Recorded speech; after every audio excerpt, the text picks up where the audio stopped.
ایک دفعہ کا ذکر ہے کہ ایک عورت سڑک پر رکی ہوئی بس کے قریب ایک آدمی کے پاس آتی ہے اور کہتی ہے، معاف کیجیے جناب، میں ایک چھوٹا سا سروے کر رہی ہوں، کیا میں آپ سے کچھ سوال کر سکتی ہوں؟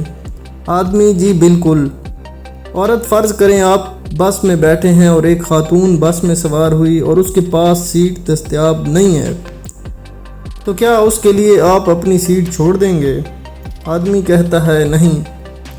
اس عورت نے اپنے پاس موجود پیپر پر نظر دوڑاتے ہوئے بے ادب کے خانے پر ٹک کرتے ہوئے دوسرا سوال کیا، اگر بس میں سوار خاتون حاملہ ہو تو کیا آپ اپنی سیٹ چھوڑ دیتے؟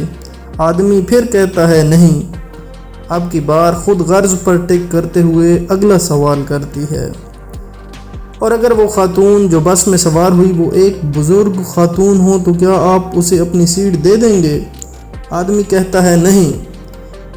عورت غصے سے: تم ایک نہایت خود غرض اور بے حس آدمی ہو، جس کو خواتین کا بڑے اور ضعیف افراد کے آداب بھی نہیں سکھائے گئے۔ یہ کہتے ہوئے عورت آگے چلی گئی۔ پاس کھڑے دوسرا آدمی جو یہ بات چیت سن رہا تھا اس بندے سے پوچھتا ہے کہ اس عورت نے تمہیں اتنی باتیں سنائیں، تم نے کوئی جواب کیوں نہیں دیا؟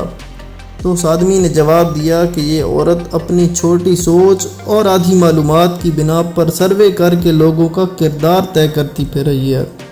اگر یہ مجھ سے سیٹ نہ چھوڑنے کی وجہ پوچھتی تو میں اسے بتاتا کہ میں اس بس کا ڈرائیور ہوں۔ ہمارے معاشرے کا سب سے بڑا المیہ یہی ہے کہ ہم ادھوری معلومات سے ہی دوسروں کو جانچنے کی کوشش کرتے ہیں۔ تو ناظرین، اس کہانی سے آپ نے کیا سیکھا؟ یہ آپ نے ہمیں بتانا ہے کمنٹ سیکشن میں۔ اسی طرح کی مزید ویڈیوز، کہانیاں اور معلومات کے لیے ہمارا چینل لائک اور سبسکرائب کریں۔ بہت شکریہ۔